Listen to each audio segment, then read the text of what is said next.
y ya vamos a pasar a la última parte de las corrientes educativas, con las corrientes educativas de la segunda mitad del siglo XX.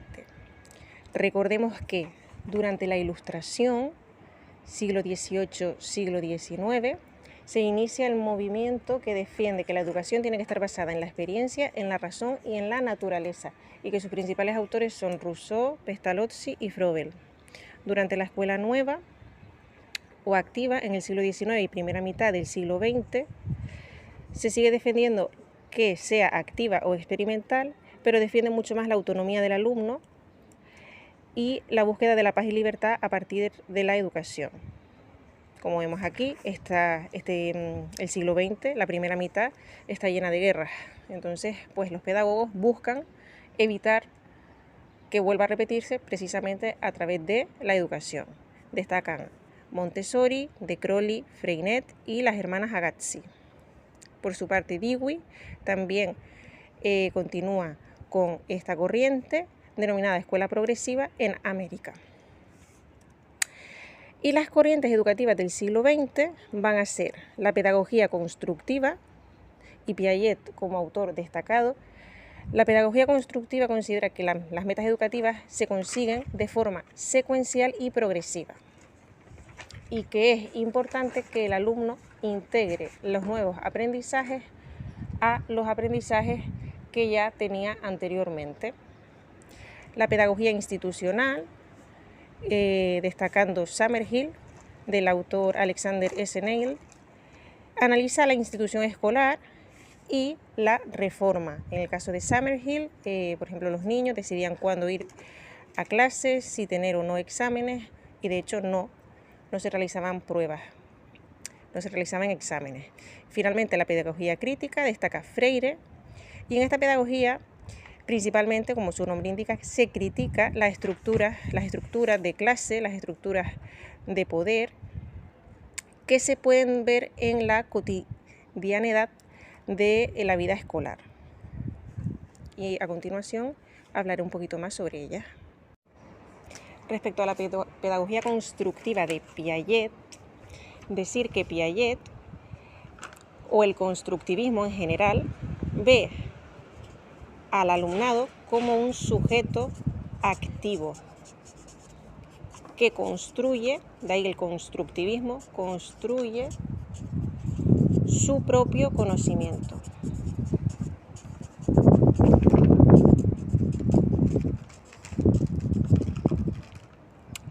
Para Piaget, quien estudió principalmente el desarrollo cognitivo desde que nacemos hasta la adolescencia, todo lo que aprendemos pasa por una asimilación, un desequilibrio, un equilibrio posterior que va a permitir la acomodación. De tal forma que este desequilibrio se produce cuando lo que el medio externo me dice no encaja con mi estructura de pensamiento.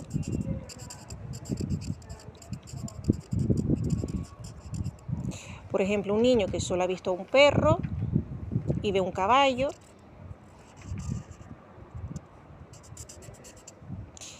lo siento, pero esto es un caballo, va a pensar que es un perro. Y ahí, si se queda ahí, se quedaría en la asimilación. ¿Por qué? Porque el niño o la niña modifica la realidad para que encaje con su pensamiento. Dice, vale, eso es un perro. Está modificando la realidad. Se producirá un desequilibrio cuando se dé cuenta de que ese perro no ladra, con ese perro no puede jugar, ese perro quizás es muy grande, no se lo puede llevar a casa. Y se producirá el equilibrio cuando cambie su estructura de pensamiento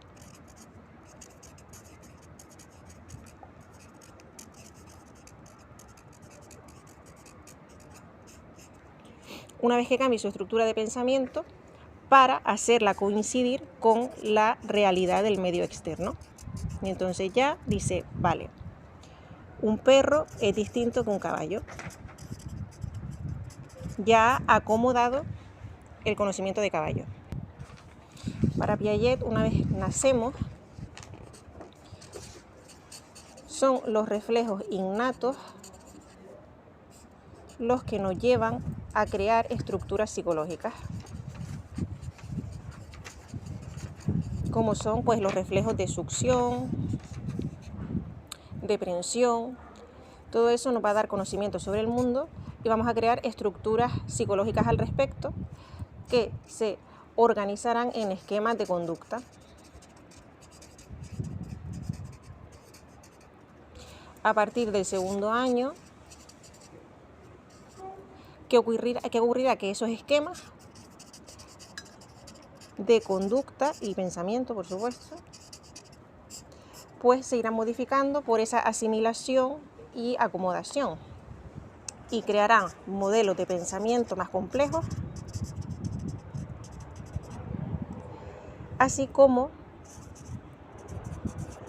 complejas estructuras intelectuales en la adolescencia.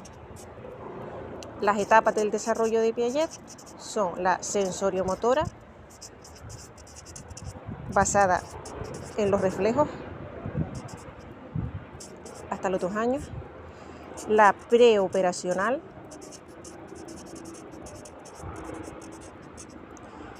hasta los 6 aproximadamente, 6-7, la de operaciones concretas,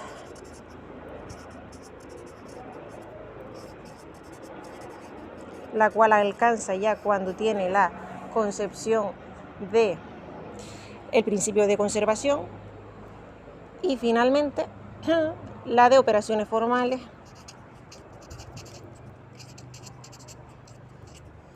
cuando se llega a la adolescencia. Operaciones concretas, básicamente primaria, de 6 a 12, y formales, más de 12. Ya aquí tiene la capacidad de pensamientos abstractos, no necesita de lo físico, como es en el caso de las operaciones concretas, para entender el mundo. Pasamos a la pedagogía institucional. Concretamente hablamos del caso de Summerhill por el autor Alexander S. Neil. Este autor era discípulo de Freud y seguidor de Marx y de Nietzsche. Seguía la pedagogía institucional y consideraba que en las instituciones educativas debían proporcionar libertad al alumnado, que no es lo mismo que libertinaje, porque se promovía el derecho el respeto a los derechos de los demás. En el libertinaje ya mi libertad está afectando a la tuya, sin represiones ni imposiciones,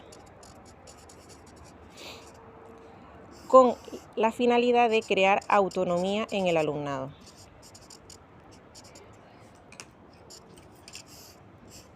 Busca que no se compita,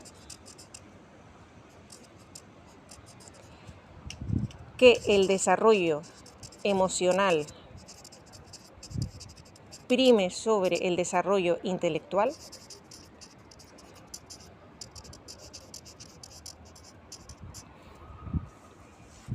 busca la felicidad en última instancia de los niños,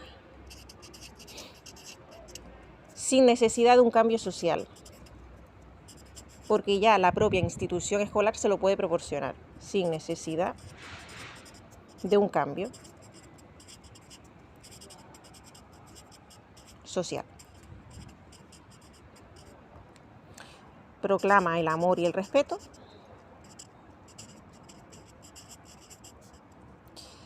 Y en esta institución, en Summerhill, que fue fundada en 1921 y sigue en la actualidad, No hay exámenes ni calificaciones.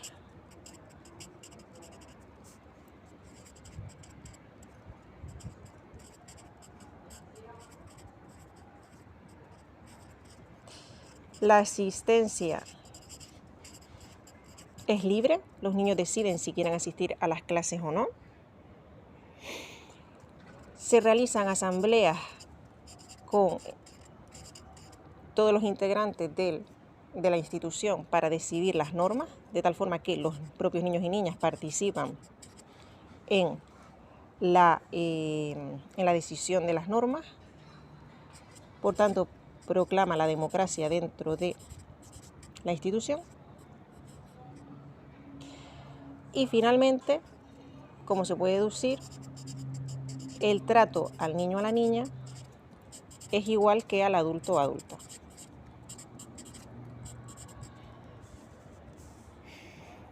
Y hasta aquí Summerhill.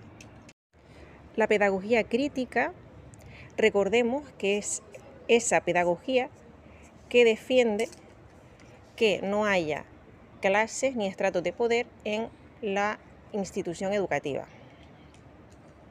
Freire, el autor, crea propone una educación liberadora, en la que los sujetos deben identificarse no solo como sujetos adaptables a la sociedad y al sistema, sino como transformadores del mundo.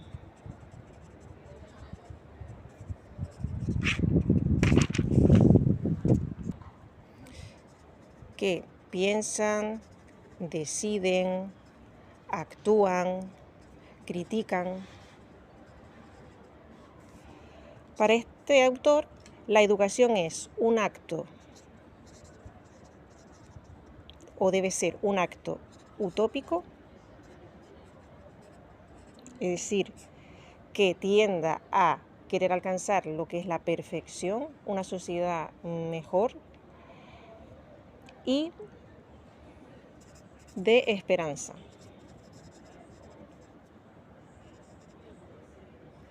Ve el cambio como un posible difícil, pero también como un proyecto, es decir, no lo ve imposible. Además, el proyecto pedagógico considera que es un proyecto político.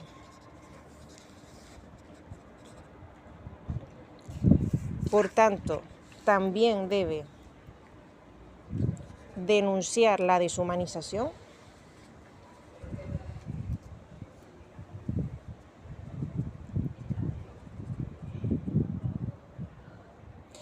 y el ser, el sujeto, es decir, el alumnado, debe cambiar, debe dejar de sentirse invisible y con culpa para sentirse responsable y autónomo. Hay que cambiar la culpa por la responsabilidad. Y finalmente, desde esta pedagogía crítica, lo que es la relación entre el educador o educadora y el alumnado, ambos dos deben de reconocerse como sujetos comprometidos con el mundo.